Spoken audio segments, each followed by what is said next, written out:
Test match. India have won the series. They're going to get back for two. India at home. Lords goes wild. Hello and welcome to a new episode of the 81 All Out podcast. This is your host, Siddhartha Vaidyanathan, and I'm joined today by two regulars and someone who has been on the podcast multiple times, and we are glad to have him back. So welcome, first of all, to Prashant, cricket fan from Chennai, and someone who also writes some wonderful pieces on his blog. We also have Mahesh here, who's at Cornered on Twitter. We also have Ashoka, who's at ABVan on Twitter. We are here today to do a bit of a rewind. So what we did before the last World Cup, actually, in 2019, we looked back at a number of editions of 50 over World Cups past. We covered World Cups from 1987 through to 2003. So, 87, 92, 96, 99 and 2003. And it was a good series to sort of jog your memory and also get different perspectives, understand where different people were, how they watched it, what they remember from it.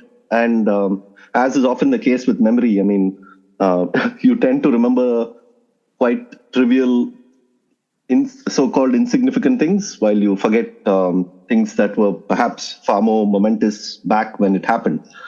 So here we are again before another 50 over World Cup. This time it's going to happen in India. So we thought we should continue, do at least a couple of more of these rewinds. And what better World Cup to begin than with 2011, which was also held in the subcontinent. This time it's going to be exclusively India, but that was there were matches in Sri Lanka and Bangladesh as well. And the last time India won a World Cup, and also sort of a World Cup that seems to be from another age, though it's just 12 years, so to speak. And in cricketing sense, that's not too much, but it seems to be, the format has evolved so much.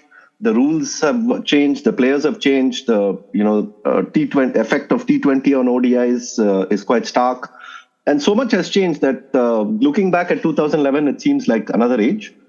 Anyway, so let's get started on your memories of that World Cup. You can talk about where you were and what you remember, what stage of life you were in, and also generally the big picture memories you have of leading up to that tournament and your view of one-day cricket back then, etc., etc.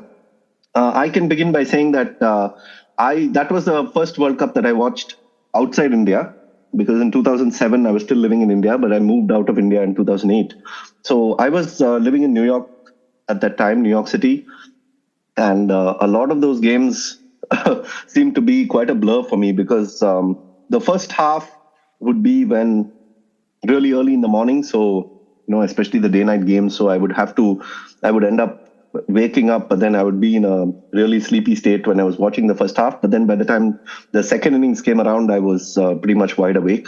And it was also, the phase, I was working then, but it was also the phase when between, say, 6 a.m. and 7:30 or 8 a.m., you can watch quite peacefully, and then you get ready and go to work, and then you watch the rest in your mobile or wherever I was watching it. So yeah, that was one thing about that. The other thing was that I was also, at that time, I was also blogging quite often. I was also quite writing every few days, and also tweeting quite prolifically. And, so there was a lot of engagement with that World Cup. So even if I hadn't watched every ball of the game, I would try and catch up with it with highlights or with reading match reports, talking to people about it, talking to people online about it. And then if I watched, I would definitely try and write something about it. So yeah, I did go back and read some of the pieces. It was quite immature, no doubt, but also fun to see how I viewed the World Cup back then. And for me, just to round it off, it was a kind of a end of a journey, I think many who had started watching cricket from the early Sachin Tendulkar days felt that way at that time, at least. So you'd gone through the 90s, you'd gone through the 2000s, and without a World Cup, right? Like, I had never watched the 1983 World Cup. I don't know what it meant to, I don't know what it meant to win a World Cup, win a 50-over World Cup. So for me, it was like the culmination of a journey, and it was like, okay, I mean, now it's done. Finally, Tendulkar has a World Cup, India has a World Cup, you've seen it. You've also seen it at a time when you're really clued into it. So, yeah, I mean, India may win another World Cup, perhaps in a month, perhaps in 4 years, who knows? But I don't know if I will ever feel the intensity I felt after that 2011 World Cup.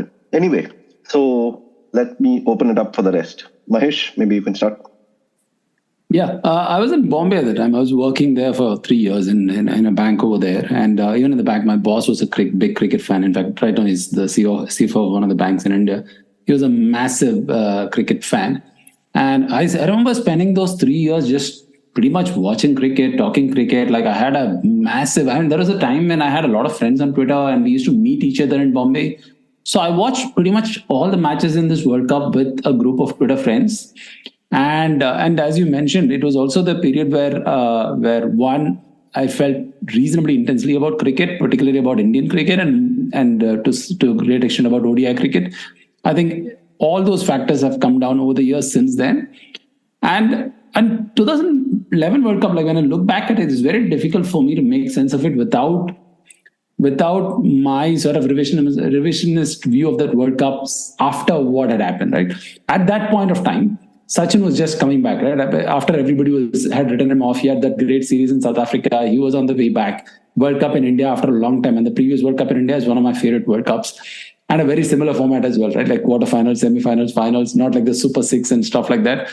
And also, if I can say this, it was probably the last World Cup where even for Indian fans, Indian team winning the World Cup would have been seen as a surprise or a bonus.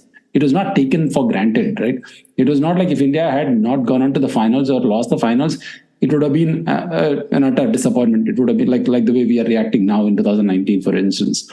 And partly because it came on the back of 2007, right, where the expectations were so low. So if I'm not wrong, the IPL was also scheduled in a way which was following 3 days after the World Cup final. So, maybe at the time of planning for the World Cup or at the time of planning for the IPL, I don't think it's fair to argue that BCCI wouldn't have thought that India would go on to win the final and all the players would be ready to turn up for the IPL 3 days later. So I think the general ecosystem had a reasonably realistic expectations of what that Indian team could do at that time, which is why the sort of win came as such a massive sort of boost for all of us. And it was also the time when, just before that, I think a year before that, India had won they had that maze for the best test team in the world, right? So it was a time when a lot of things were coming together. India had a bowling attack. Personally, for me, Sachin was kind of firing again. And Dhoni's team was winning test matches as well as ODIs and so on. So that World Cup was just the perfect peak of that era of Indian cricket. And it also, retrospectively, proved to be a peak because after that we had the IPL, and after that the team was injured. They went to West Indies, and then they went to England, and they went to Australia. And after that, the whole sort of deprioritizing of Test cricket in some ways and higher prioritizing of IPL, all that happened probably alongside, but kind of, at least personally for me, when I look back at it, became a lot more forceful and intense after that World Cup win. So in many ways, as happy as I was after the World Cup, when I look back at it, I cannot recapture that emotion again. I mean, for people who probably saw the 83 World Cup, for instance, you can't undo that emotion, right? You can't undo the sheer joy of India winning the World Cup for the first time. I had that similar intense feeling, but I can't sort of recollect that right now. I cannot go back to that feeling right now. Interesting. Prashant? So I was actually lucky enough to watch a few games at the ground. I saw England versus South Africa, which is a brilliant game. It's a game that I have not forgotten even today. I was also lucky enough to watch India West Indies at the ground at Chepauk, which is again a brilliant game. But, once India made it to the quarters, we had this nice thing where the entire family would get together at my grandparents' place and we would watch the match. So it worked for the quarters. India won. So we met again for the semis and then we met again for the final. And a few years later, my grandmother passed away. So it's a very precious memory of the family getting together and enjoying a sport, all of us together. And she herself was actually a very passionate cricket fan. So it was a very, very special memory. And 2011 brings back those memories. And were you working then, or what was your life stage like? No. So I was working then. I was running a business, the business that I continue to run even today. So I was running around during the day, but obviously, at that time I was far more invested in one-day cricket than I am now, if I can put it that way. I mean, the format seemed to matter a lot more than it does now. And also I was much younger. And so, it seems like a long time back. I mean, a lot of the things that you said, I completely, I completely understand where you're coming from when you say that it feels like an age ago, and when it feels like, in some ways, the end of a journey in many ways. So, all of those things as well for me. Yeah, I think, you generally tend to. There are two World Cups, right, that sort of seem to burn most intensely. One is pretty much the first World Cup that you watch as a conscious, cricket watching person, which for me was the 92 World Cup when I was like 11 years old. I mean, 87, I watched a few games, but I can't really put a piece. I didn't really know much of what I was watching, right? But 92 is like so vivid in my mind. And I think it is for many people who watch that World Cup also, because it was the first World Cup in colored clothing, first World Cup with day-night games, all that, right? And Australia also. And also the quality of the broadcast. I think that was quality of the broadcast. Mind-boggling. That's true. And Australia time zones as well. It sort of, you tend to remember a lot of things that happen in Australia simply because it's the first thing you see when you wake up, right? And it's almost like your parents would say, what you study when you wake up first thing in the morning, you will always remember. Yeah, for me, it was like what I saw in the TV first thing in the morning. I always remember. Unfortunately, I disappointed them by watching TV rather than taking my books. But yeah, so Australia, you tend to remember those things quite vividly. And then for me, the next World Cup was this, because this was the World Cup when I was like, in my late 20s. And, you by that time, you're pretty much like, that's the last time you can really prioritize only cricket, right? Because once you're, at least for privileged people like me who didn't have to worry about too many things when I was growing up, after your 20s you need to start thinking about work and life and everything else that comes into the adulting world. But yeah, I think 2011 was the last time when I could actually still devote quite a bit of time to cricket. Even though I was working, even though I had other things going on in life, I could still fully immerse myself in that World Cup. Anyway, Ashoka. I was not in the country during the World Cup, and this was the only instance of something major happening in cricket which I was not in the country for. So at that time I was in the US just like you, and it was a bizarre feeling it's a bizarre experience to watch cricket in the US. Simply because, if you watch, you don't have to go to the stadium. If you watch cricket in India at home, you'll hear the neighbors yelling when some wicket falls and India does well. You'll hear, crackers. You'll have calls. During the matches, you'll have calls, and friends call you and say, Macha, what kind of shot that he hit? And stuff like that. Like, there is constant feedback. And once social media came through, it added to the noise and all that. So I'm always used to some kind of noise and some kind of reactions around when cricket happens in India, at least when India is doing well or it's not doing well.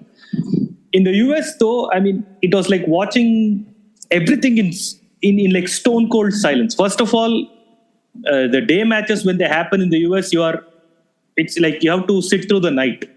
And when day-night matches happen, you have to wake up really early and then, make up some stupid excuse to go to work late if you want to catch the match. So they're already creating a lot of havoc on your sleep cycle. And secondly, I was a bachelor then. So I was in the, alcohol-fueled glory days of my 20s. So I must have watched almost all matches completely, drunk. So as opposed to your alcohol-fueled 30s, you were in your alcohol-fueled 20s. Yeah. So, Okay. but at least I used to. 30s I had the good sense of not mixing alcohol and cricket, but 20s I didn't have that good sense. So everything progressively went, crazy as the match went on, and it was a very, chaotic 1.5 month that I followed. So consequently, 12 years from the World Cup, I don't remember much other than fighting, other than celebrating with people. I know the contents of what happened in the match, but if you specifically ask me what happened then, it's, very bizarre. I can't explain anything concisely or clearly because of this kind of a situation. And as you said, a lot has happened since then. I don't think a lot has happened, and it doesn't feel like a different age. It feels like another life too. I don't relate to anything that I did back in 2011 because not just cricket. We have changed, right? Like social media around us has changed. The way we interact with people has changed. Everything has changed. So even cricket, let's come to cricket. What has changed? We are seeing one ICC event every year, man. Like there was WTC followed by something else, and then World T20, and then something else, and then IPL, and then something else. So the excitement for something like a World Cup, which used to come once in every 4 years, is now every year there is an ICC event. Like, okay, we missed this World T20 in 2022. No, sorry, Ashoka, but actually that was the case even then. No? So you had 2007, you had the World Cup, then you had the World T20, then 2009 again you had a World T20, and then I think there may have been actually one more World T20 also between. I think 2009 and 10, the gap was 10 months. So exactly. Who won in 2009? Was it Pakistan? Pakistan won. And they were the defending champions for 10 months. Correct. And then England won. Yeah. So this glut of ICC BS had started back then only. No, the point is that even then, no, T20 was not. See, if you miss the T20 World Cup, nothing. The worst you could say about it is, okay, fine, CSK will win another trophy or MI will win another trophy. Who cares about T20? And I think one thing about T20 though is that we primarily saw it, we didn't see as much of it, even though the World Cups were happening and IPL was happening.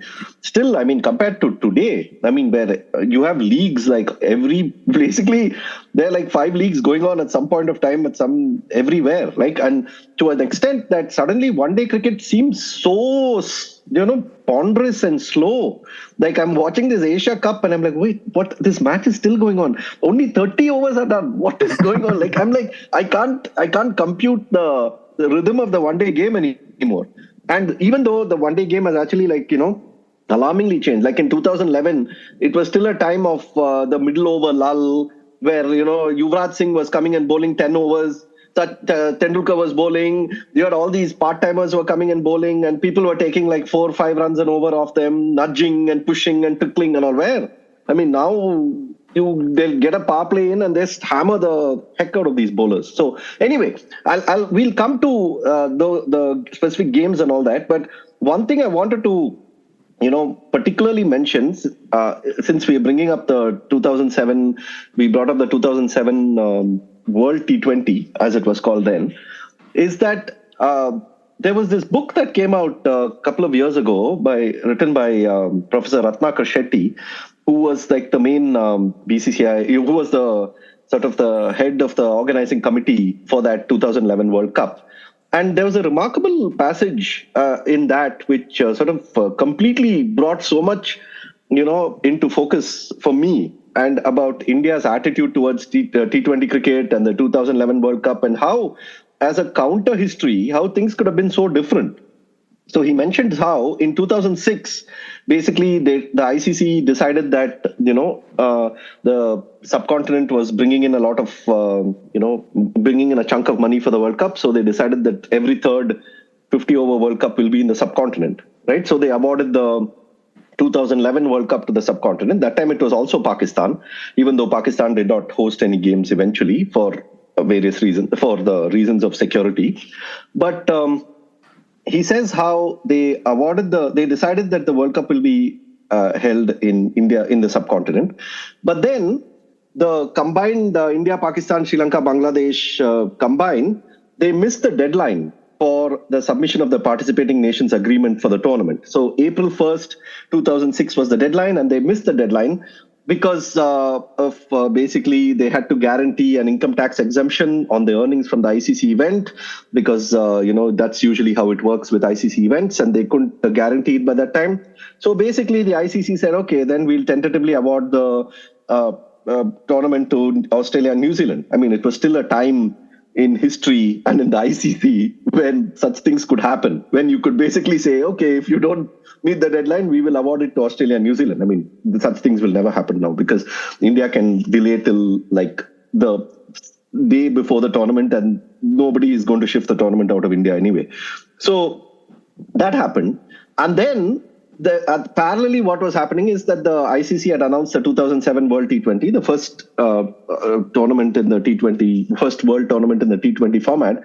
And at that time, India, as late as 2006, India was strongly opposed to T20 as a format, to the extent that India was the one country that voted against participating in that 2007 World T20. I mean, all the other countries said they will participate, and India said they will not participate. So the ICC basically were in a spot, right? Like, India not participating in the tournament is a big thing for a world tournament. And so they sort of made an agreement where they said that, okay, if India participates in the tournament, we will extend the deadline for this 2011 participation nations agreement, and then you guys can basically come up with the guarantee for the income tax free thing, and we will let you have it happen. And then, okay, India decides to participate. India, of course, ends up winning that World T20, which then results in, I mean, the IPL was announced before that, but then which results in like which catalyzes the T20 explosion quite a bit. And then basically India and Bangladesh and Sri Lanka host the 2011 World Cup. So, I mean, it's fascinating how things could have just gone some other way. I mean, Australia and New Zealand could have got that tournament, or India could not have taken part in the 2007 World Cup. So many things could have happened. It's amazing how small things like this, when you look back at it, seem to be so momentous. BCCI was activist against T20 at that stage, right? They thought their 50 over TV rights were getting diluted. And Niranjan Shah at that time said, 2020, why not 10-10? Why not 5-5? Why not 1-1? Like, he made such a sarcastic remark saying this is not even like a cricket, Sharad Pawar openly said that this could dilute our domestic revenues, domestic television rights revenues. In fact, I called up, 2006 was the time I'd done a big profile of Professor Shetty, actually, for, maybe it was 2005. 2005, I'd done a big profile of Professor Shetty because he was the first appointed CEO of the Indian Cricket Board. And a little later, I called him up and I asked him, about this T20 and is India planning to have like a domestic T20 tournament? And his only response was, the question that everyone in the BCCI has is why? Why do we need one? And so I'm like, isn't it like a quick and format and, it's good for spectators, this and no, the 50 overs is just fine. And, from there to where we were, like even like 1 year down the line, forget all these years down the line, 16 years down the line, I'm saying even like 1 year down the line, T20 was the thing. I mean, by 2008, by the first IPL, the BCCI was like, had realized what a big deal T20 was. So that was a bit of counter history. By the way, you should all read that book by Professor Ratnakar Shetty. I'll give a link to that.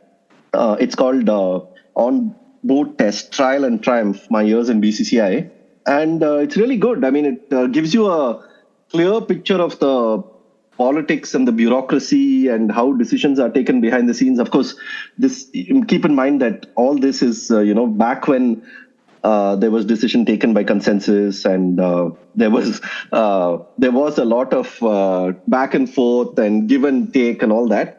Now, of course, recently, if you have read the Sharda Ogra piece in Caravan, you will realize that none of that applies to the BCCI anymore, and that Jay Shah is the one-man show out there.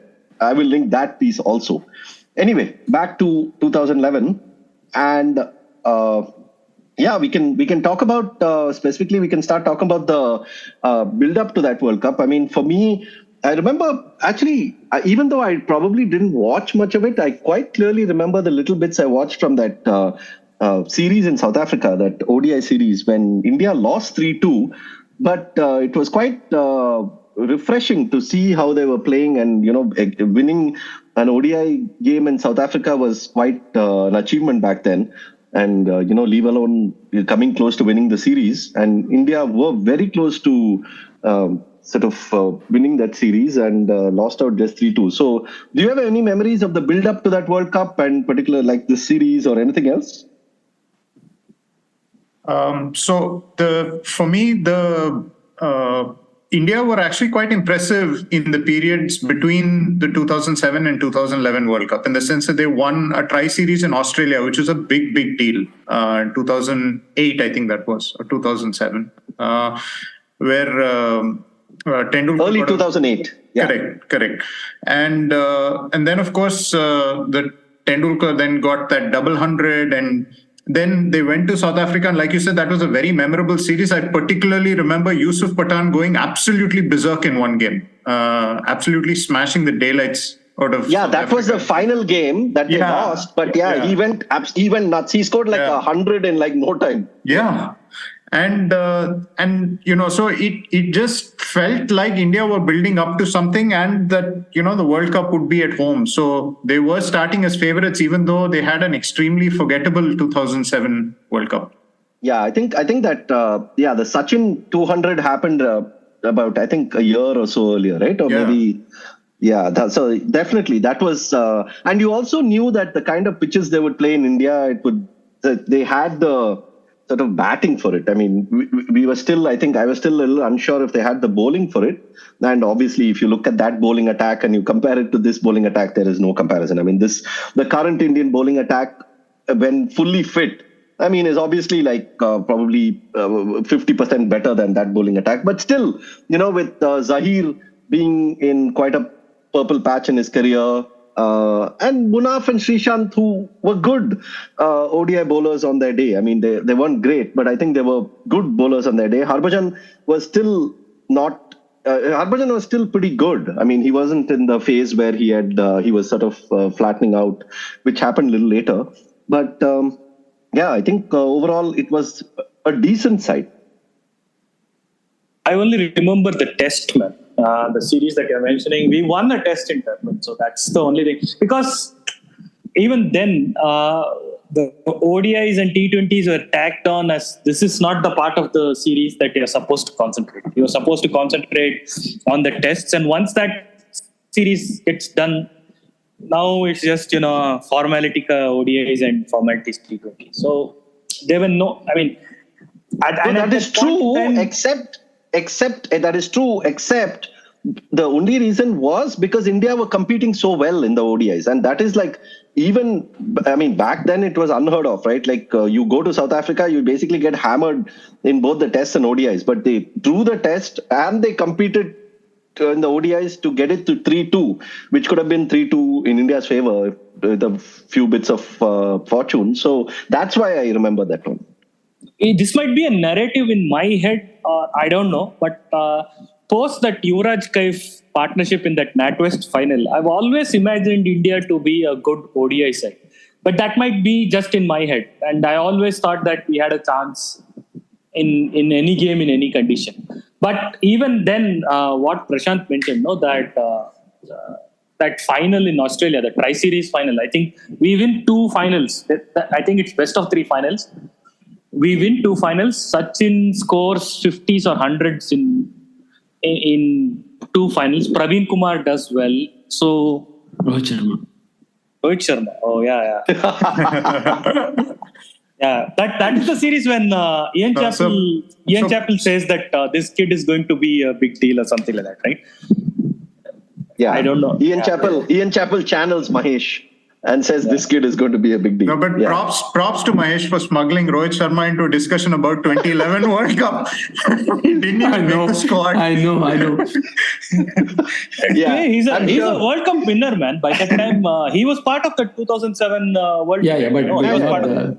So he's a World Cup. I think he was initially meant to be part of. I think Monga writes about it, right, in the piece, that he was initially meant to be part of the squad, but because they wanted variety in bowling, they had to accommodate the extra spinner at his cost. No, talking of the 2008 Commonwealth series, right? I mean, that's an important sort of couple of wins for India. So, for instance, I mean, I'll talk about the quarterfinals in 2011 a little later. But for instance, as bad as India's record in South Africa was, Australia, between, our favorite memory of India-Australia is that Sachin's birthday 100 in Sharjah, right? Followed by the next match, he scores 141 or something in Dhaka in the knockout ICC Champions Trophy, as it's called now. ICC Championship. Knockout, as it was called then.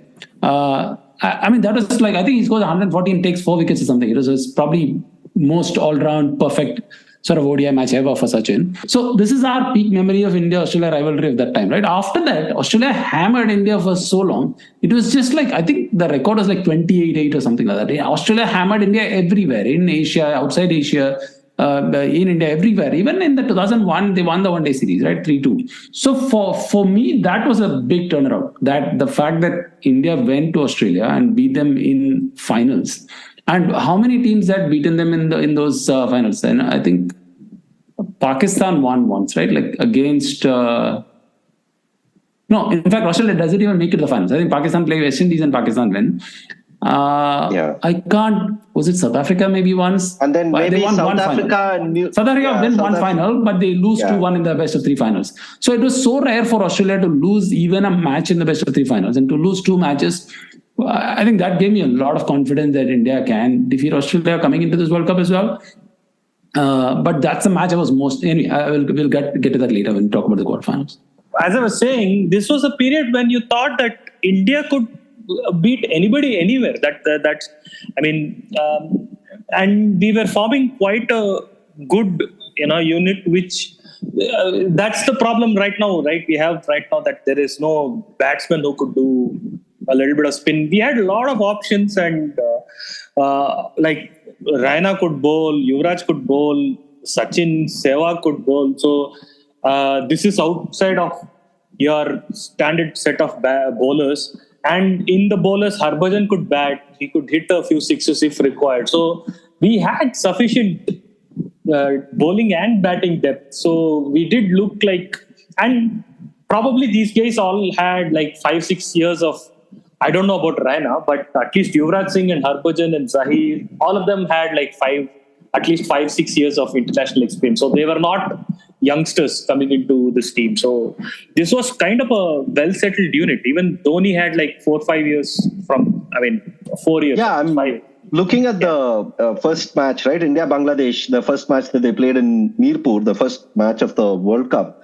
And the lineup is like Sehwag, Tendulkar, Gambhir, Kohli, who was a youngster then, but still like quite, still like not like completely raw. And then you had Yusuf Pathan, who was in the middle order, who, played now and then. I think him and Raina then came in after that. Then Yuvraj Singh, Dhoni, Harbhajan, Zahir, Srishant and Munaf. All of them had been around for a while. So if you take out Yusuf Pathan, who didn't even play that much after Raina came in, it was a really experienced side. I will never forget that first match, man. Does Sehwag and Kohli hit 100 there? Yeah. Sehwag hits 175 in fact. I will never forget that match, because at that point in time we were still playing this fantasy cricket among friends. I choose Sachin and Gambhir for that match. Everyone else chooses Sehwag and Kohli. I thought I'll go different, and I choose Sachin and Gambhir. So my fantasy cricket ended very early in 2011. Like in the first match only, I was dead and buried with no hope of comeback. And the thing about that match, right? Just talking about the bowling, Srishant bowls 5 overs and he gets hit for like 53 runs in 5 overs. So he goes for 10 and over. But India have the luxury of Yuvraj Singh bowling 7 overs and Yusuf Pathan bowling 8 overs to make up for that. So not only do they not have a fifth bowler, but they have the fifth and sixth bowler bowling 15 overs.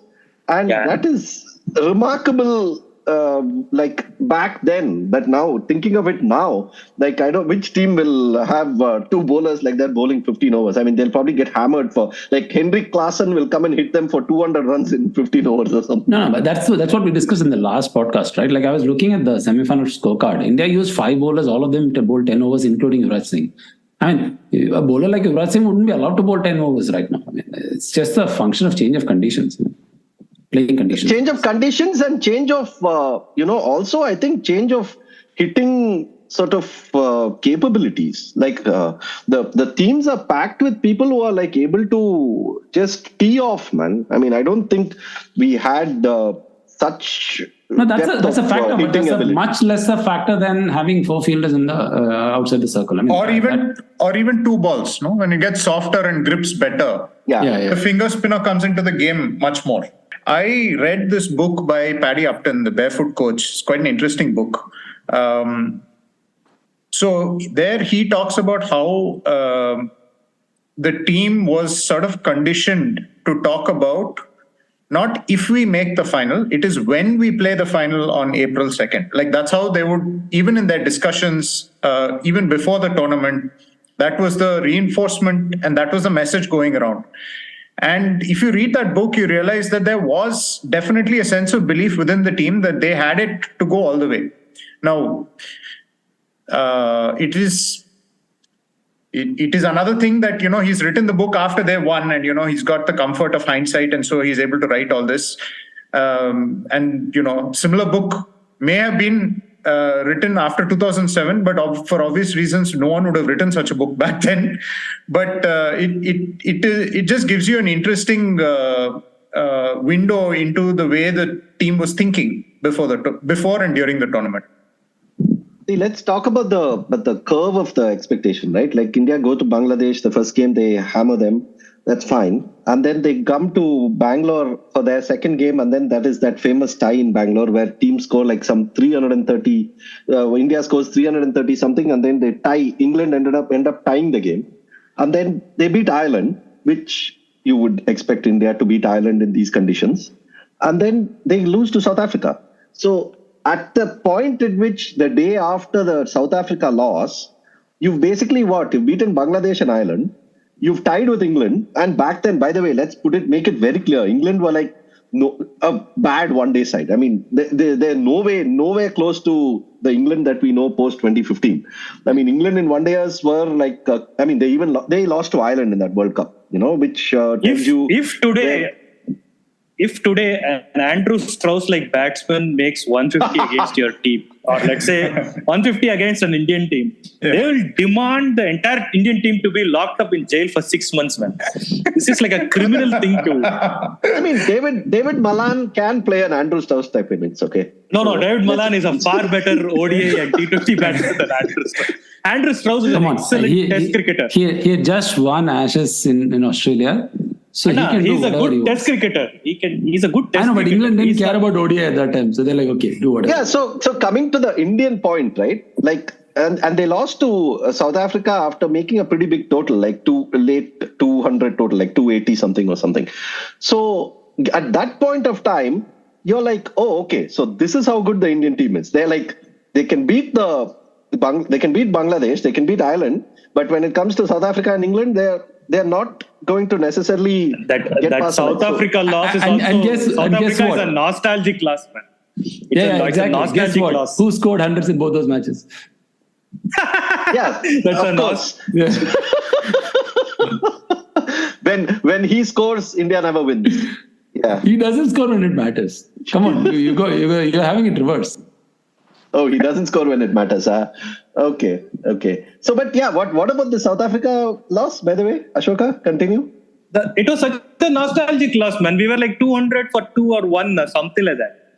Like crazy. We thought, I thought it will hit at least 340 something. Because this guy was batting so well. And then Dale Steyn turns up and then he just rolls everybody over. Crazy match that was.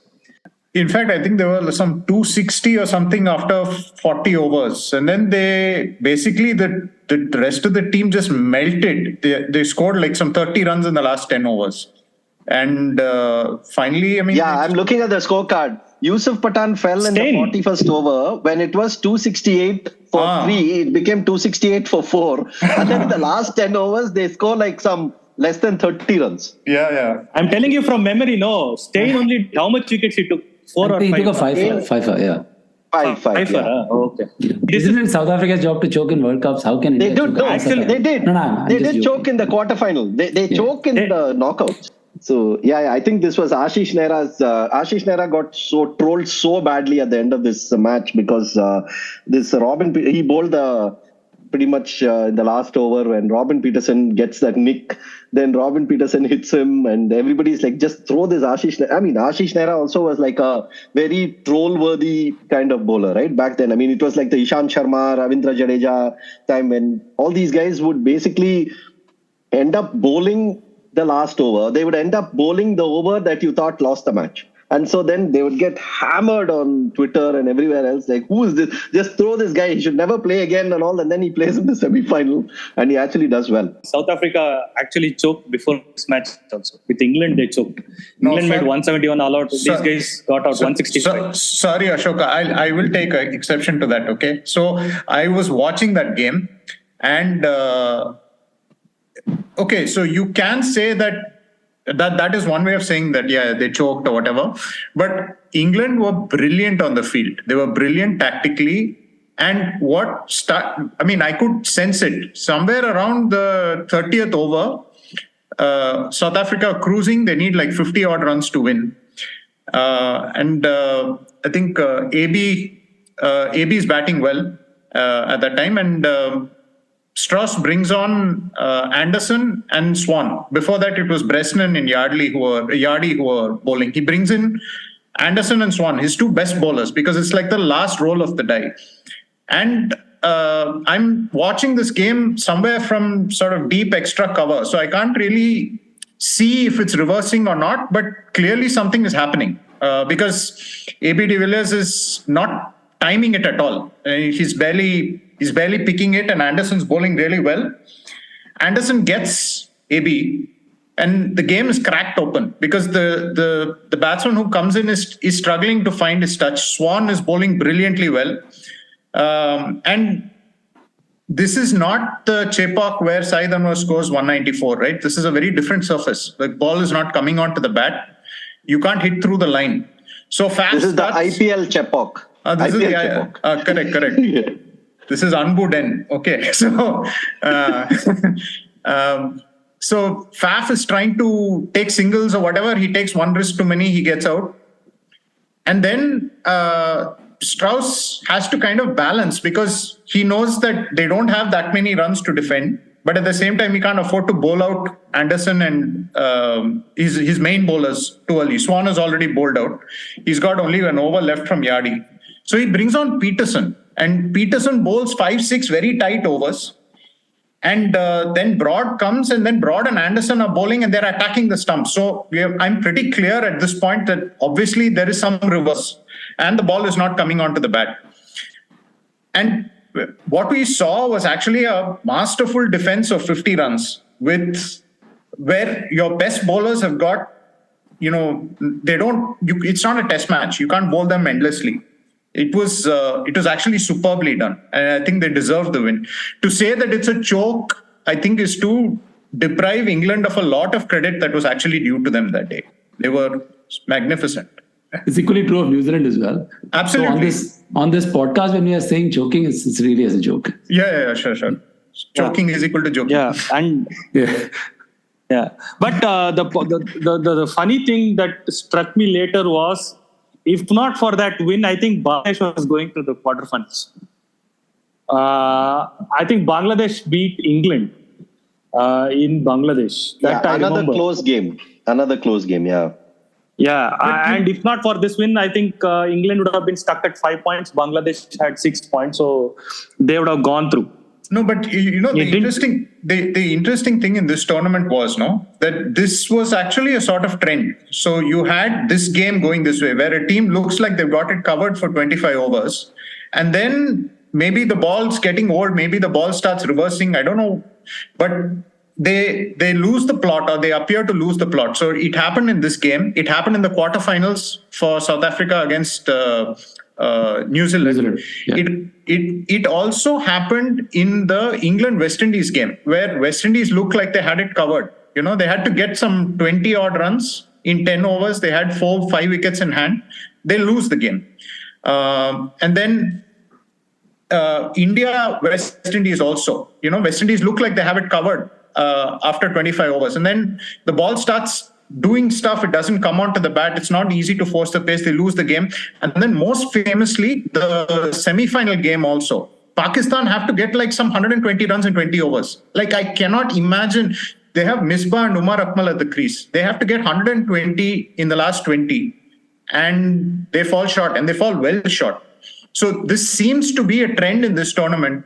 And I think it was a brilliant aspect. I don't think we'll ever see that again, because in large part, we are now bowling with 2 balls. So by the time a ball is 25 overs old, the game is over. But this 25 over ball was playing tricks in this tournament, and it made for really exciting chases, particularly on wickets that were not good to bat on. And look at this World Cup for England, man. They have had a far more eventful World Cup than anybody would have got. I mean, I'm just realizing it now. They have a close match against India. They have a close match against South Africa. Then against West Indies. They lose a close match to Bangladesh. Pretty much they have been surviving. Lose a close match to Ireland. Yeah. No, they were the most thrilling team of the World Cup. I remember Sambit Bal writing the review about this, and he was saying England have been the team of the World Cup for providing so many entertaining matches. No, but talking about that game, I mean, England-Ireland, we have to touch upon that game and that innings by O'Brien, right? Kevin O'Brien. And that Irish chase. My God, that was quite an electric game. And of course, Ireland was still a good team, but to see the way that he was hitting and the way they were chasing it was brilliant to watch. And also, you got the feeling that nothing was safe at Chinnaswamy, no? Like, no score is safe at Chinnaswamy. Anybody can chase anything there. Yeah, even RCB is not safe at Chinnaswamy. That is the problem. What do you mean by even, particularly RCB? Yeah. Chinnaswamy. And the thing with Chinnaswamy is it's probably one of the smallest, Indian stadiums. I'm not talking about the, really that's why it's called Chinnaswamy. We have in some cities. Chinnaswamy. Yeah, correct. Chinnaswamy. And come on, man. That was pretty much the time when you realize, of course, McCullum had done it in the first IPL. But even in that World Cup, Kevin O'Brien's basically just following through, right? And it's just going for 6. That's it. He's essentially what in most grounds would be like a chip to long off or mid wicket, was clearing this ground easily. The reason why it was also, it's like the counterpoint to what Prashant was saying, right? So Prashant was saying how many times in the second half of games, the bowling teams could come back strongly because of reverse, or because the ball was not coming onto the bat, or because of different reasons. This was the opposite, where England scored 327, and then Ireland are basically, I'm looking at the scorecard, 111 for 5 in 24 overs. So the match is pretty much done by then for all practical purposes. And then Kevin O'Brien has makes this 113 of 63 balls, man. That's suddenly you have a team making batting look easy and just smashing things all over the place. So that was also an interesting thing in that World Cup. You had you had games swinging in both directions. And that's true of the India-England game as well. And that also happened at Chinnaswamy, right? The fact that you had a massive score and a tie was. So Chinnaswamy has been having this reputation for a while. It's just that it took Virat Kohli to come and establish this in the mainstream consciousness. Chinnaswamy being a small ground and all this is fine, but England got a big score, and they were 105 for 5 or something like that. To come back from there, and then he was just connecting everything that day. Oh my goodness, such Yeah, that was his greatest day. Hitting. I don't think he will ever connect like this on any other day. Like anything he touched was going. And also the most entertaining part of the England, sort of 2011 World journey was not all the exciting matches that they had in the round robin. It is the fact that the quarterfinal was a replica of the 96 quarterfinal, right? Sri Lanka comes and hammers them. To me, it was like a replay of the 96 quarterfinal. And that established two things. One, of course, how strong Sri Lanka was at that time, at home particularly, and how sort of outdated England's ODI team was. But guess what? Owen Morgan was playing at that time, who became like the poster boy of the New England, was actually part of that team, which looked reasonably out of depth in that modern ODI sort of format. Yeah, Sri Lanka won that game won that quarterfinal for no loss or something, right? I remember exactly. They just smashed them. And absolute hammering of Now I'm looking at the scorecard. Both Taranga and Dilshan scored hundreds. And they chased 231 for no loss. No, Taranga had a good World Cup. Dilshan had a good World Cup. If I'm not wrong, Dilshan was the top scorer for the World Cup. I think more than even Sachin. Dilshan was a top scorer. Yeah, I mean, I'm looking at that Sri Lanka team for that World Cup, right? I mean, like Taranga, Dilshan, Sangakkara, Mahela, Thilan played that World Cup. Chamara Silva, Angelo Matthews, Lasith Malinga, Herat, Mendes and Murali. I mean, for those conditions, like a mega good team, man. I mean, especially they were playing on those slow, low pitches in Sri Lanka where, they could defend even 220 easily. I mean, because they would just bring on their spinners in the end and, do the job. What end? From beginning only spin, man. Like beginning. Muralidharan, Ajanta Mendes. That's 30 overs. You're gone. You're done. Okay, that is one context in which show can be meritoriously used.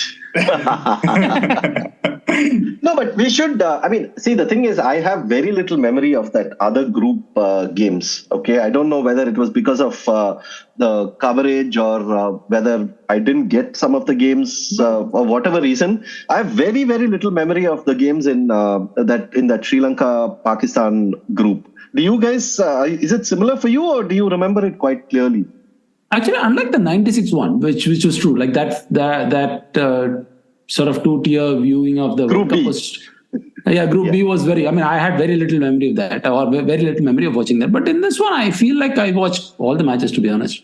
I don't feel like I was cut off from the other group. Group B, I don't remember which group. I think it might have been Group A. That Sri Lanka group had this Australia against Pakistan match, which was quite phenomenal because it was the first time Australia had lost a World Cup game since I think 2003 or something. I mean, like they didn't lose a single game in 2003. They didn't lose a single game in 2007. So since 99. 99 against Pakistan was probably the last time they lost a match. Yeah. And so 2011 against Pakistan again was that was a momentous occasion because Australia losing a World Cup match is something many people hadn't seen for forever. So, but I didn't see that game and I don't really remember much. Did you watch that game? I didn't watch that game, but as always, 2011, I don't know if it was during or before, there was a lot of drama around Shoaib Akhtar. Whether he's fit, whether he's not fit, whether he's going to make the side, whether he's not going to make the side. There's a lot of drama there. I don't think he played finally, but I didn't watch the Australia game. I caught a little bit of that chase when I remember right. Umar Akmal was batting. That's all I remember from that game. Umar Akmal and Asad Shafiq, that partnership I caught a little bit. Even then it was dicey, dude. Like Pakistan lost a lot of wickets up front. So I think 176. Australia scores 176 and Pakistan 178 for 6, which with Umar Akmal was one of the stars back then, right? And it was promised that he would be like the next great Pakistani batsman and all that. So he and I think they lose like 3-4 wickets very quickly. If I remember, I don't have the scorecards in front, so that's all I remember. And And these guys were in a partnership, and I thought this is not going to happen because during those days, if Australia get in, if they are in a position of command, they are not going to let go. So I thought this match is over. After that, I came to know these guys won. So yeah, that was a surprise. I'm looking at the scorecard. It's blank for me. I don't remember any of it. I just told you earlier that no, it was not like that. I remember the other group matches, but now this is blank. I mean, it's partly because I don't remember. It's even more this thing, right? I mean, Australia losing the first World Cup match in 2.5 World Cups should be something that's like should be remembered by, should be momentous. But in all fairness, if you have not lost a match in World Cup for 2.5 World Cups, and you have Jason Krejza bowling 10 overs, you deserve to lose. No, and also I think even though it's a different format, they had just come off a home Ashes loss, okay, which was even rarer. It's a different format, but yeah, it was just a few months before this tournament. I think they lost to England. Yeah. So I think the sheen was well and truly off Australia. The match that I was most, I almost thought India will most certainly lose is that quarterfinal match, because when is the last time India beat Australia in a World Cup, right? I mean, do you even remember? I mean, 92 was also, they didn't, right? Probably 87 they beat them in a match. But, for my generation of cricket watchers, we had never seen India beat Australia in a World Cup game. And so to go into that quarterfinal, India versus Australia, I was almost certain that, okay, this is another loss against Australia that's going to happen. And then when Ponting hits 100, I was like, okay, done. We are done. Good World Cup. Nice. Well played.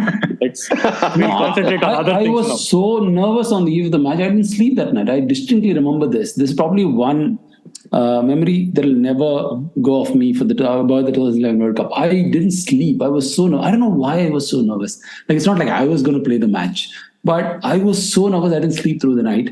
And to me, winning that match felt like winning the World Cup. For me, anything else from then on was a bonus in two ways, right? Like that gave you confidence that if this Indian team can defeat the Aussie team, they can win the World Cup. That's one way. The other way is they beat in Australia. That's enough for me. I don't care what they do from here on. I think that Ponting knock for me was a really interesting one, because it was not at all his most fluent. He was not in great form, but I think he somehow kept it together, and there was he was not even in good form coming into the tournament. There were people who were criticizing him in Australia, criticizing his form in Australia, criticizing the lack of runs. So it was a really defiant 100 from him, and also before this he had a tough couple of seasons, where Kemar Roach had hit him, and people were saying that his eyesight is failing, his reflexes are failing, he's getting old, etc., etc. So I had a lot of respect for that innings. I mean, I remember feeling a lot of admiration when I saw him get the 100, even though it's Ponting. My surprise was Suresh Raina. I mean, at the end when he hit that 6, I was like, what the hell? This guy can bat this well. And against Australia. Yeah. Suresh Raina, we don't give much credit, man. I mean, quarterfinals and semi-finals, he bailed us out. Yeah. But actually, in this tournament, Tendulkar's 50 in this match is actually my favorite Tendulkar knock. Even though he got 100 against England, and even though he got 100 against South Africa, in this match he was against Tate and Lee and Johnson. It was like really raw pace, and it was so exciting to watch. I think he only got 53, but for some reason I remember it as my favorite innings of the World Cup. Once again, Gautam Gambhir, you have forgotten. He will take offense to this. No, you'll only take offense if you forgot him for Dhoni, not for Sachin. It's a team victory. Individual performances don't count. No, and I think there is a reason why, just like we hold this victory so dearly, I think there's a reason why the players also hold it dearly. Like everybody who has, many of them have spoken about it, right? Like Yuvraj Singh writes about it in his book. Tendulkar himself has spoken about it a number of times. Kohli, Raina, everyone. Is because none of those players had ever been part of a side that beat Australia in a World Cup. And I think that is the aura that Australia had in World Cups. I mean, irrespective of conditions or where they were playing or what team. As you said, Jason Krejza was bowling for them in some games in that World Cup. I mean, you would think it was not like a great Australian side by any stretch. I mean, I think Sean Tate was playing for them in that World Cup. And, they were not like, it was not like McGrath and Shane Warne kind of Australian team. But even then, the very fact that you had Australia lose a World Cup match was a big deal for, and even when Raina and Yuvraj was batting, I was not sure. I mean, I'm saying even when they were getting close, I was still thinking that, the collapse could happen anytime. I mean, it's just a matter of Mitchell Johnson. I mean, any bowler, right? He could just get 2 wickets and that's it. You're through the tail. So the lesson here is that if history teaches anything, if you want to beat a strong team, get players from CSK. Oh, I thought you were saying the lesson here is if you want to beat a strong team in a World Cup, play in Ahmedabad. I thought that is your lesson. which of course, the BCCI... In the current climate, both are very popular lessons. Exactly. And now India-Pakistan in Ahmedabad and the final in Ahmedabad. So BCCI has basically taken that lesson to heart now. We opened with Ashwin, man, bowling. Who was a CSK player back then? Yeah, and that was seen as a master stroke, by the way. Yeah. The Tala master stroke. Yeah. No, master stroke is more about Ahmedabad than Tala. When you are in the land of master stroker, everybody can master stroke. No, and I think when we are talking about this World Cup, we also have to, forward a bit. And for me, it's like there was this match happened, this quarterfinal happened, and this World Cup happened and everything. But then, the moment you begin to hear about Yuvraj Singh and what he was going through in this World Cup, I mean, you're sort of... the revisionist kind of thoughts you have around these games are so different, right? Like, first of all, it's like, poor guy. I mean, this guy was like actually throwing up blood, and he was playing, and he was like he refused to, even get a checkup because he wanted to play. That's one level of admiration. But another level, there's also like, what the hell? Like, guy could have killed himself, man. I mean, this is like deep levels of danger and, irresponsibility at some, I mean, you're like, what is happening here? Yeah. I mean, he got 100 against West Indies at Chepauk, and he was, I was at the ground, he was throwing up. I mean, he threw up at least twice. I mean, we didn't know. We just thought it's Chepauk, it's hot, it's sweaty, it's whatever, dehydration. It's Dean Jones territory. Yeah, Dean Jones territory. And I mean, without that century, I think India may have even lost that game. But yeah, we had no idea. It's only when you read about it later and you read about what he went through. And even he didn't know. I mean, there were people in the team who thought it's anxiety, that anxiety is manifesting in all these different ways, in, the vomiting and the nausea and all that. No, but I think that West Indies game, he writes about it in the book, that West Indies game was a clear red flag because he was throwing up blood, so much blood. And, he had an option to actually, check it out or not. And he felt that he felt the World Cup was too dear to him to actually even risk missing out. No, so that game only comes back and bowls. That is like mind blowing. Yeah. I mean, to bat that long and to score those runs and to take that much out of your system and then come back and bowl, given what we know now, it is Herculean. He was bowling 10 overs. He was bowling almost 10 overs through almost every game, if not at least 5. He was batting in the middle over and he was fielding. He was one of the best fielders India had. So just absolutely mind-boggling that he went through that. He thrived and then he survived without. Of course, there was a diagnosis, but then he not only battled it, he came out of it, and then after that, he even played again. I mean, not he played again. He got 150, I think. He did play. So and of course, he played that 2014 World T20, right, where he got panned for that innings, but still he played, and so that was that. any other thoughts of the quarterfinals? I mean, India, Australia was one, but then there were 3 other quarterfinals. We spoke about England, Sri Lanka. New Zealand went and beat South Africa in that quarterfinal, and then there was. Are we not supposed to say the word here? I think we've said it multiple times, so it's fine. You can say it. Yeah. Which is why Prashant applied the anticipatory bail well in advance. That this was a pattern in the World Cup. I'm saying there is a C word that you can use, and that C word is cricket. No, I'm saying it's a curse, dude. It's a curse, dude. I mean, that's the C word I would like to use because Jacob told South Africa Orampo. Orampo. Okay. No, but going into that quarterfinal, I thought South Africa were looking really good, because they had lost only one game, and that was the game against England, which I saw, and they had beaten India. They were looking really, really good, and it was kind of shocking that. And if you look at the scorecards, right, they are so similar. They got 165 all out against England from a position of strength. They got, I think, 180 or something against New Zealand, chasing 220. Again, from a similar position of strength. I mean, the pattern of the 2 innings is so similar. Faf batted longer in the quarterfinal, but otherwise, it's almost the same innings that they played twice. It's that crazy. Also, I'm looking at that scorecard, right? Like I'm just looking at the South African team. Like so basically, like you have Amla, Smith, Callis, De Villiers, JP Duminy and Faf. Okay, that's like a really good top 6. Yeah. But after that, you have Botha, Peterson, Steyn, Morkel and Tahir.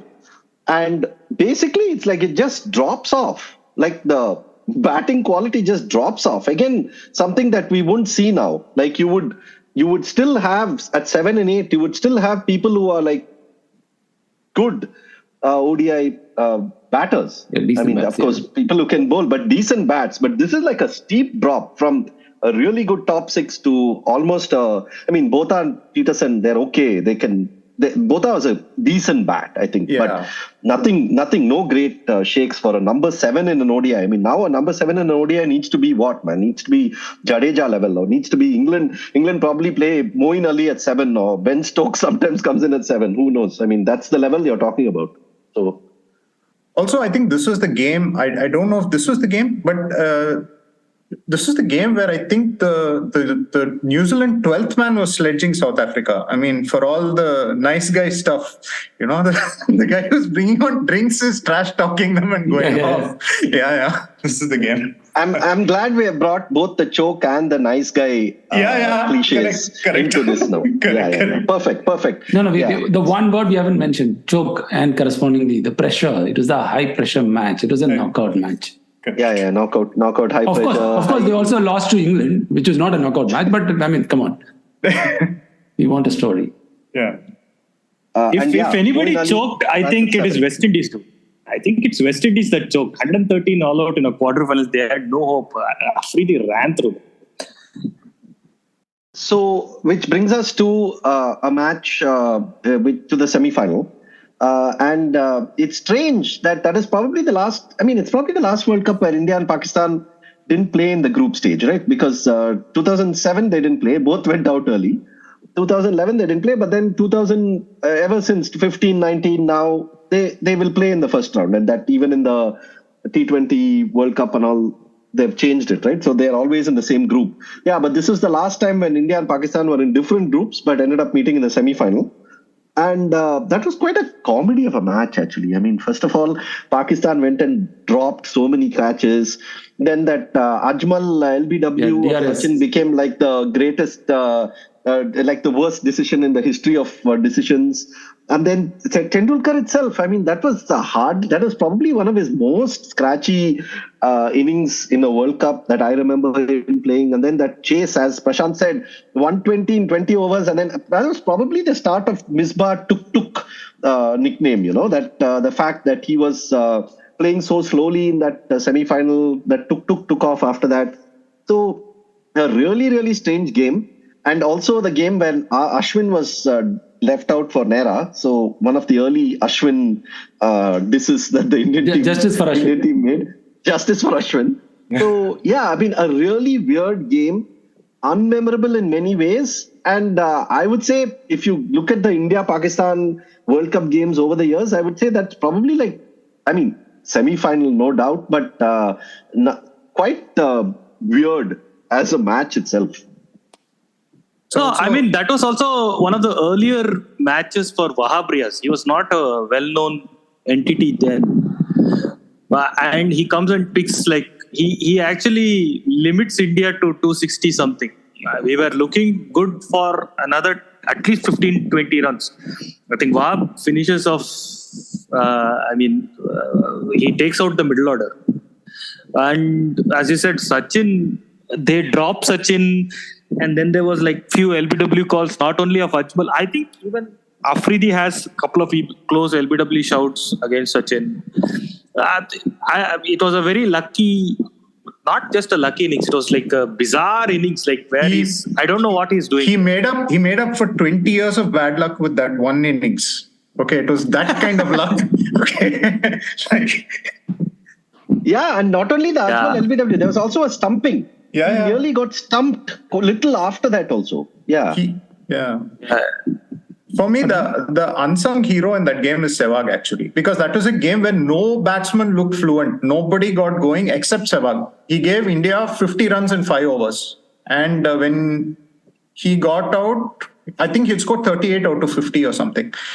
And, if you look at it in the larger context of the game, because this happened first, you don't necessarily correlate it to the result, but that kind of initial push, without that, India wouldn't have even got 260.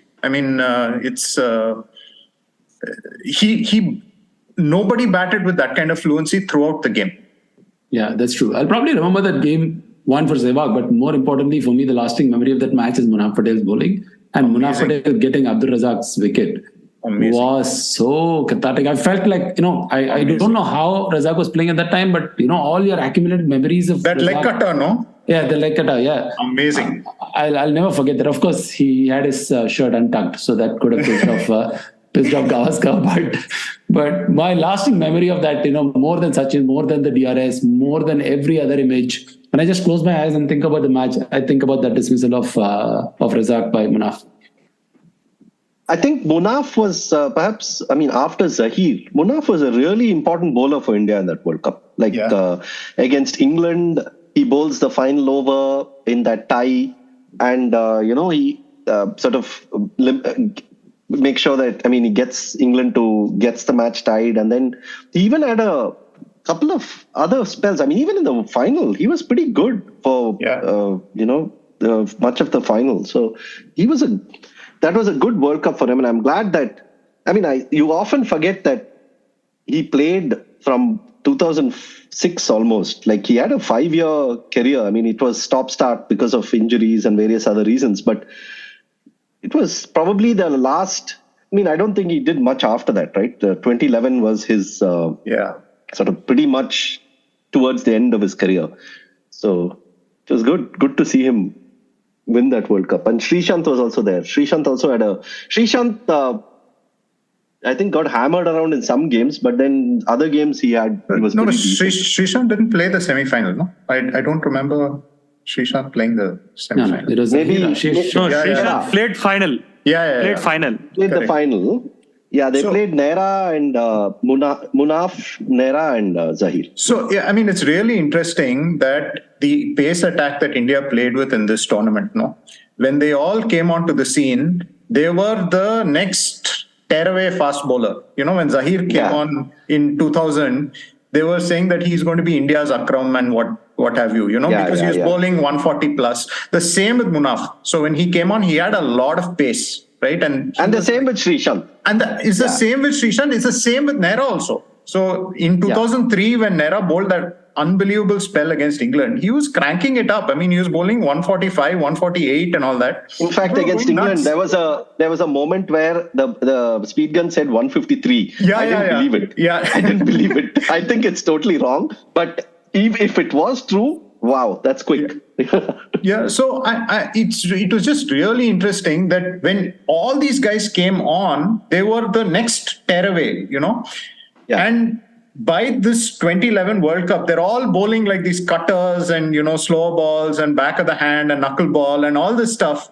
And MS Dhoni actually goes on record saying, and this is back when he actually used to talk cricket, at presentations and post-match press conferences without making a mockery of things. He actually went on record and said, we don't have pace, we have deception. And that's what I use. And that he was absolutely right. And that's what all 4 of them did throughout the tournament.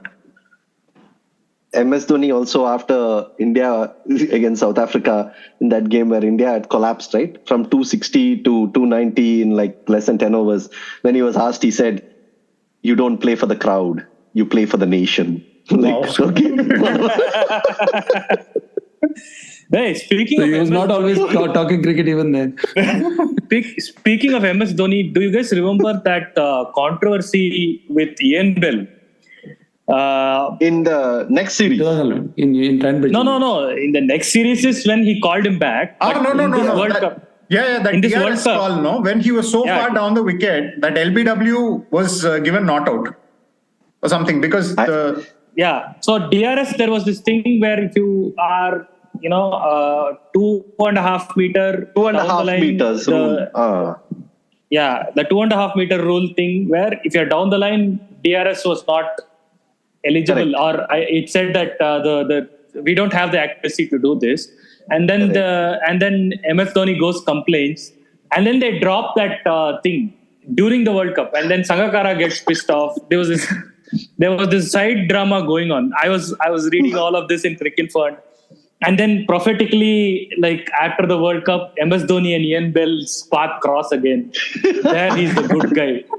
He's making up for all that bad karma, by bringing him back. They thrash us nicely. Also, even Ian Bell. Will Ian Bell ever make this England? Will a batter like Ian Bell ever make this England team? Never, right? No. No. Thinking all those guys. Joe Root can't make it, man. Joe Root is the evolution of Ian Bell's batting. It's the final evolution. He can't make it. How will Ian Bell make it? But just rounding up that bowling thing that Prashant you were talking about. I mean, we should mention Zahir. This was pretty much the sort of the end of his purple phase, right? Like which began around 2006, 2007 when he came back into the Indian team. He was dropped for a while in the Chapel Dravid years, and then he came back. And then for 4 years, I mean, ever since 2007, I mean, the reason why, and now we know it, that how bowlers are so important to test teams. The reason why India became number 1 in tests, one of the reasons, and, also won this World Cup was Zahir, right? I mean, he was so good across conditions, across formats. And that ball to Michael Hussey, I think, will remain in all our memories, right? That superbly controlled ball that gets Hussey in the quarterfinal. So, brilliant bowling by Zahir. Oh, and also in that period that you speak about, 2007 to 2011, he seemed to really enjoy bowling at left-handers. He got Hayden out a bunch of times. He got Graham Smith out for fun. Yeah, you would get him out for fun. And also, the only series in a really long time that India has won in England is largely down to Zahir Khan being in peak form, absolute peak form. Yeah, that 2007 in Cambridge. And being angry at Ian Bell again, throwing jelly beans on the pitch. So Ian Bell has got a lot to do with Indian cricket, man. I didn't realize. Okay. And Zahir, especially after he started bowling round the wicket, my goodness! I mean, the towards the end of his career, his the kind of deceptiveness he brought about by bowling both over and round and hiding the ball and getting the ball to reverse, and also playing a lot of ODI cricket helped him change his pace a lot. I mean, he was a handful. Yeah, one of my actually favorite meetings with Zahir was in 2006. He was dropped from the side and he was playing for Worcestershire that time. And Worcestershire was in the second division. And I was in England just stopping over for a few days and all. I said, okay, let me just go to Worcestershire and see some game. They were playing a game, watch him bowl and then speak to him and all that.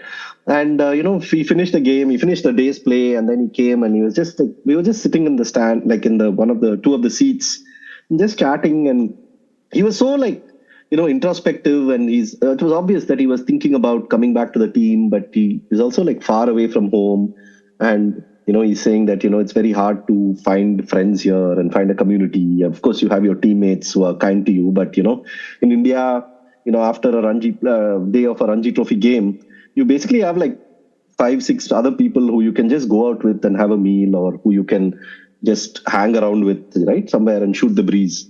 So he was like, I sort of miss that here. So one of the reasons why we come here is to get better as bowlers and all. But sometimes I feel like, we also get used to being with ourselves, because we don't have too many people, right? So you get used to being living alone, living by yourself, finding space in your solitude. And also it was quite interesting for me to see that side of him, and, just talking to him, just seeing how you grow as a person when you're so far away from home and playing. And now, of course, I guess you'll have other things to do, but back then it was still quite a journey for a cricketer from India to go and play in like a county there. And anyway, so that is that. So let's get to the final, a match that gives Gautam Gambhir the most heartburns. Like every few months he has to come and say that this was a victory for India, this was a victory for the entire nation and all that, just as if like to prove some point. Hey, Gautam Gambhir, you played well, man. You played a great innings. Why you're getting so bitter and salty about it, I don't understand. He played a great innings in both the T20 World Cup final and the ODI World Cup final. I mean, poor guy gets like lost in the Dhoni hagiography everywhere. So now I think he's confused whether he has to go after Kohli or if he has to go after Dhoni. He's confused because both of them are getting on his nerves, I think. So recently he was praising Dhoni for something. So I was like, oh, okay. No, so no, it's not just Kohli. It's not Kohli and Dhoni. Just like random fans in the stands also, he shows middle finger. Anyway, first, the most important aspect of that final. Two tosses. Yeah. The 2-toss fiasco before the game started. So, yeah, that was quite odd.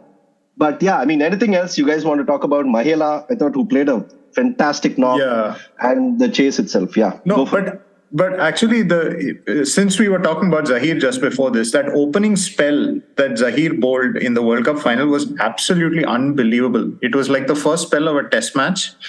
And it's...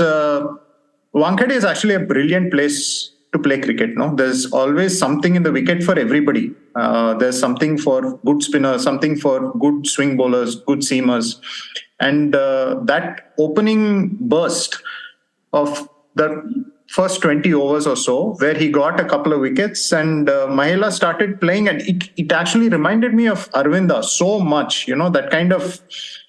Sort of elegant violence almost, he's very attacking, and it's just touch play. It was so good to watch. And it's like what you see from players like Kusal Mendes and Dhananjaya these days. It's like if that 90, if Dhoni's knock had not happened, you would have remembered that as the innings of that World Cup, because it was so, the touch was so sublime. Yeah, the thing with Mahela is that he had this, tendency of shaping up to play a defensive shot, but then turning it into an attacking shot. Now that's like, and he would do it effortlessly. Like it would not be like, an awkward kind of change. It would almost be like he's going for a defense, but then suddenly he's chipped the ball like over the bowler's head for like a 1 bounce 4 or a 6 or something. And that was like, it's sort of, as a viewer, it's completely, shocking and yet amazing at the same time. It's like, wow, he's just made that last minute change of the wrist and position, and he's got that away. So he was doing that in that game quite a lot, I remember. It was because it was like he wanted to, obviously he didn't want to take too many risks, but at the same time he had to also keep the board moving. The thing was that until then, I had always pegged Sangakkara as the better of the two, because he had a better away record. This was back when I was heavily biased by things like that. But they actually had a nice partnership to steady the ship a little for Sri Lanka in this game. But you could tell that this guy, on that day at least, was far more comfortable, far more at ease than Sangakkara was. And the ball was doing a bit. Also in the pre sort of power play change sort of days, it was not as easy to accelerate in the middle overs, and his innings was played at a very, very good clip right through, and especially as Prashant mentioned, after the kind of start that Zaheer gave. I mean, they were on the back foot in terms of in terms of scoring rate, and then they had lost wickets. To come out and score at that pace during the middle overs, and of course he carried on towards the end of the innings as well, was phenomenal. Like when I distinctly remember this feeling of, oh my God, this match is gone. Yeah. And, in my mind, I'd already started equating this with, the great innings by Clive Lloyd, Viv Richards, Ricky Ponting, Adam Gilchrist. In my mind, this was already in that league of a World Cup winning, match winning, tournament winning 100. Yeah. So at the halfway stage. It was like very much an Arvinda scar, no? Because in 96, that's what Arvinda did. You had a couple of wickets. Exactly. Yeah, it was very much that kind of deja vu. But it was and if you look at it, 182 in the end pretty much at the end of 40 overs, 182 for 5 becomes 274 for 6 at the end of 50, which means that you have scored about 90 runs in the last 10 overs, which now may seem like what's the big deal, but back then 9 runs an over in the last 10 was still huge. I mean, it was not, and in a World Cup final, it was not something that was happening like on a regular basis. And so I also felt that, I thought 250 was chaseable, but 274 suddenly became like, oh my God, this is going to be really tricky. I mean, even though we knew the quality of the Indian batting, and we also knew that Sri Lanka, while they had a good bowling, it was not like they were always going to have weak links in the fourth and fifth bowler. Even then, 274 seemed a lot at the halfway stage, and especially immediately after when Sehwag and Sachin went out, you were like, oh gosh, this is just got even harder. No, Mahela's innings is one thing. I think Kulasekara and Thisara go hammer and tongs in the last 10 overs. That point only I thought, okay, this match is done. Right, we can now go to prayer mode and pray for some miracle to happen. And then Sachin gets out. I was like, gone. This match is gone. I think nothing is going to happen. I kind of switch off. I think mentally I switch off, because this was a final that we are all doing as like a part of a giant get-together. Like nobody had that confidence. We thought that this match is gone. We should now see how, if hope against hope, some miracle happens. And then that partnership with Gambhir and Kohli was actually really good, dude. I mean, they don't panic. First of all, they play India into a position where you can actually, the run rate is not creeping up to 7 or something. It was still at a 5.5, 6 stage only. It's not like Dhoni came and, brought down a 7+ asking rate to 3. These guys did a fantastic job after losing Tendulkar and Sehwag. So that actually gave some confidence. But still, 270 was a bit too much in 2001. In a World Cup final. Also, back then, Lasith Malinga was a lot, actually in many ways reminded me of early mid-90s Waqar Younis. He had a similar, far more round arm action, similar sort of unplayable Yorker, could reverse the old ball and could actually bowl outswing with the new ball. And the ball he got Tendulkar with was an absolute beauty. He drew him forward and got it to swing away. Genuinely deserved that wicket. He was superb. His opening spell was also really good to watch. I know Virat Kohli has had like so many hundreds and 50s chases and all.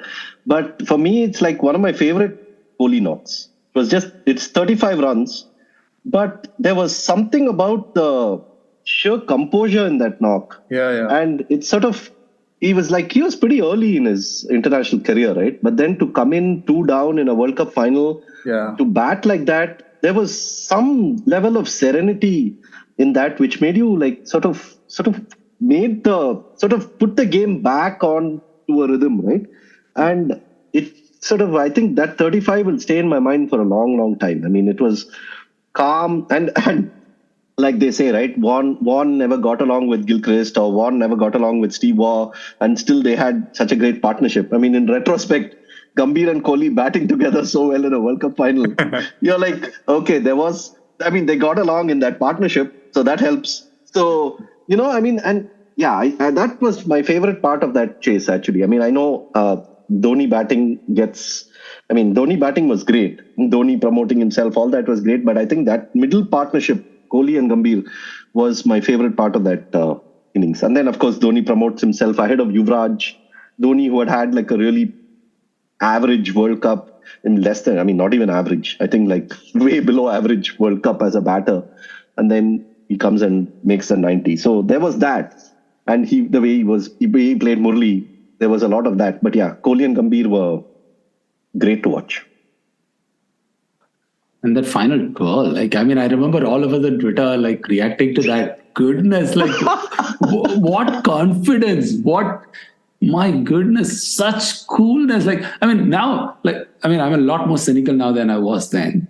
But that was a cathartic release of all the accumulated insecurities of an Indian cricket fan. And to be in that moment, I remember I was in a room full of people, we were 10 guys sitting in a house and watching. And at the end of the match, at the end of all that, I went into a room quietly and I shed a few tears. I don't know why. I'm kind of ashamed to admit it now, but I did. It was a very emotional moment for me. I felt so there's this friend of mine called Rajaram who, we grew up watching all cricket together, and he was not there with me at that time. But I was thinking about him, what it would have meant for him, and he's the kind of guy who will not talk to people if India lost a match. He'll just shut himself off in a room and not talk to anybody, not socialize and whatever. When I look back at that moment, I'm like, I can't recapture that. I can't be that innocent, that naive, that sort of good faith, partisan cricket fan anymore. I don't know if that's good or bad. A part of me misses that. I wish I could go back and be that. No, I think that was a phenomenal innings, and that was also a time when Dhoni was at his peak as a one-day cricketer and as a limited overs cricketer. He came in around 2006, right? But the way he was batting between 2009 and 2014, that was really peak Dhoni years. And he could play any kind of bowling. He was so fast between the wickets, any conditions. The way he used to play Murli and Malinga, two bowlers so far apart, but the way he used to not only play them out, but also score off them easily. Dhoni was ridiculous, man. The way he used to, the scoring opportunities he could create at his peak. I don't think I've seen many more versatile Indian batters than that when Dhoni was batting like that. Maybe Kapil might have been like that at his time. I didn't see Kapil at his absolute peak. But Kapil can't score the volume of runs that Dhoni scored. Dhoni could have been a top order batsman. That's the thing, right? When people talk about Dhoni's great finishing skills, but that's not the point. Dhoni is a great ODI batsman. Simple. He could have been a great ODI batsman. He could have batted anywhere in the top 7, man. He could have opened the batting and revolutionized ODI opening, at a different stage. That's the thing. He had everything going for him in that period. And he was remarkable. The way he played Murli was awesome. And also, he used to hammer spinners back then, right? After a point of time, he stopped doing that.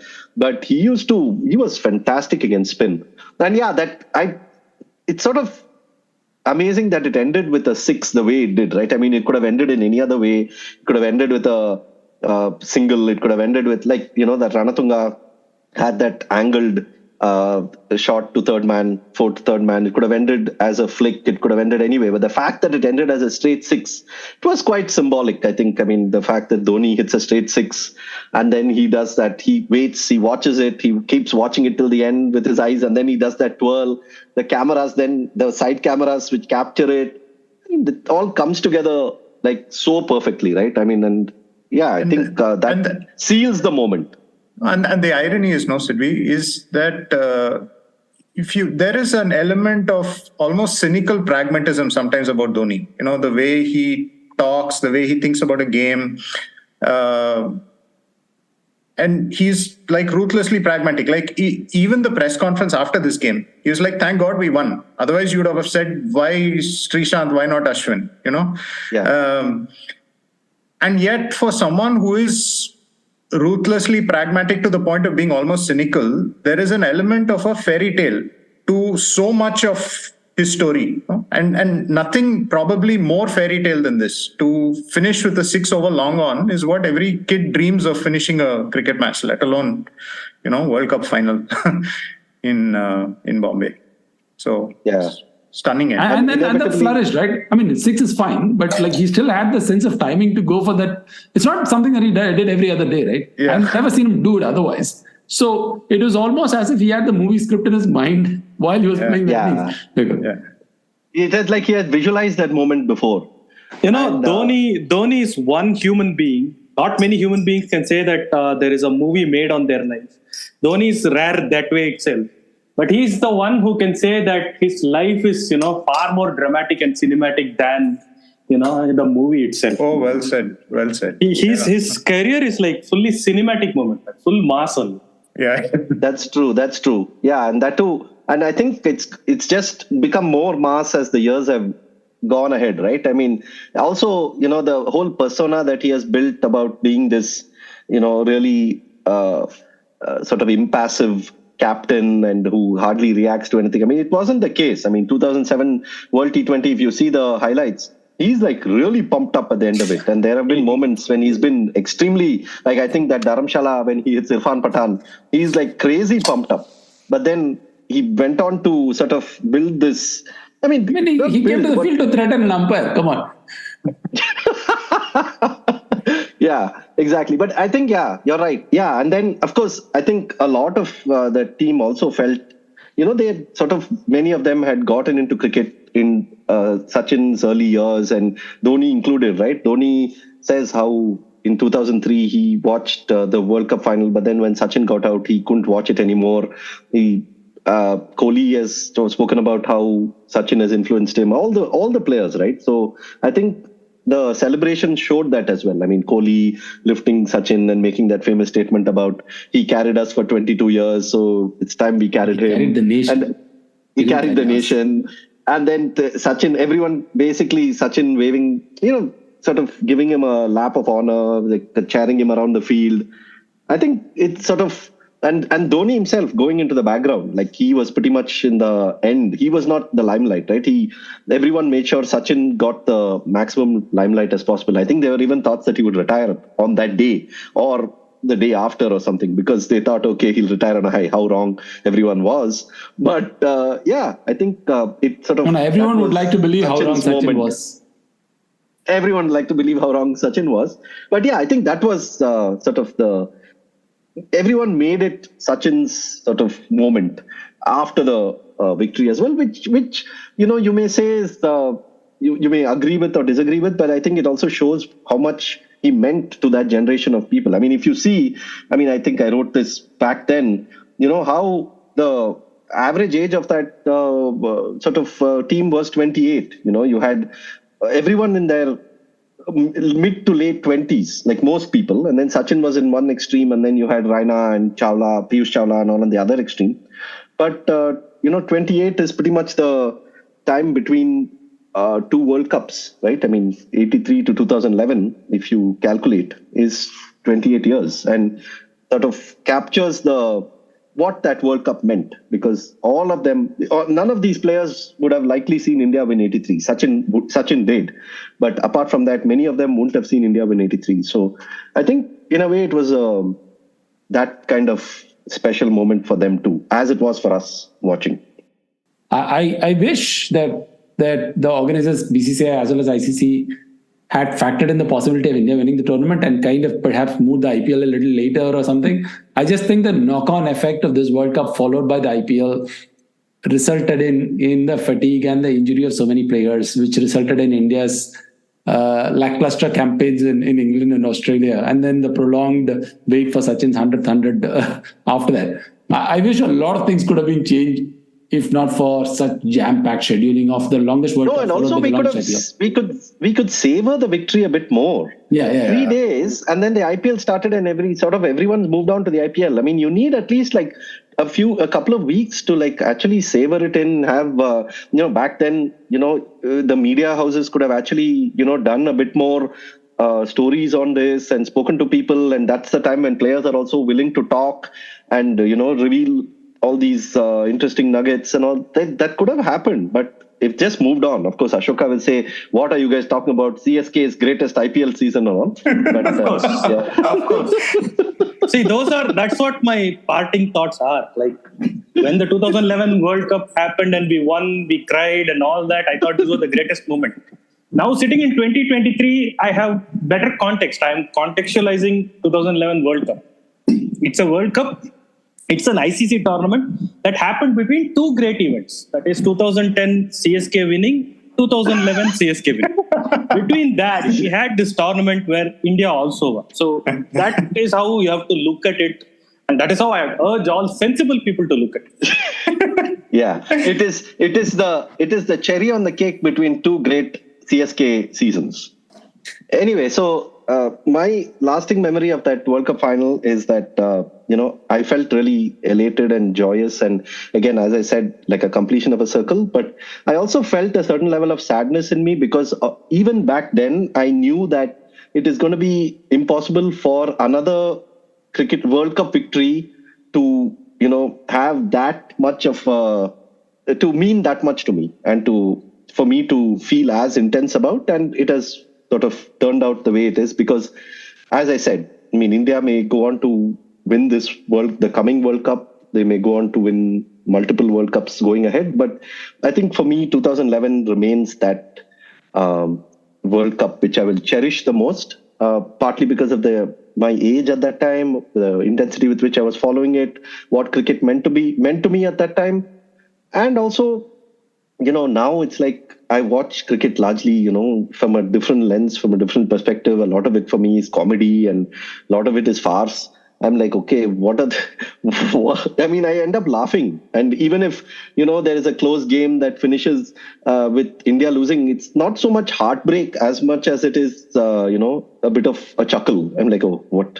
Guys, should have won this game. Like that. So doesn't mean as much to me, though I feel like you never know. There could be a moment that changes it. Anyway, thanks so much for everyone joining. Hope we gave you sort of an idea of how it was to watch the World Cup at that time. If you didn't watch it, that this is how we all felt at the time. If you did watch it, please share your memories and thoughts in our, for feedback on our website, 81allout.com, on Twitter at 81allout and various other forums. So yeah, Prashant, Mahesh, Ashoka, thanks a lot for joining. Thank you so much. It's my pleasure. Thank you. And as a reminder, you can contribute. 81 All Out is crowdsourced. You can contribute to Coffee. That's ko-fi.com/81 All Out. You can just put in a one-off amount in there, or you can be a regular, putting in money monthly. Many people have generously contributed to this, and we thank you for your support. We also are in the book republishing space. We've put out 3 books, and I'll put a link to all of them. Of course, the book that I would like to highlight here is Mike Marquez's War Minus the Shooting, which was a book that we republished. It's about the 1996 World Cup, and with another World Cup coming, I would really urge you to read about that World Cup, and a World Cup that remains a favorite for many of us. So would put a link to that too. Thank you so much, and we'll join you in about a week or 10 days' time for the next podcast. India have won the series. They're going to get back for 2. India home. Lords goes wild.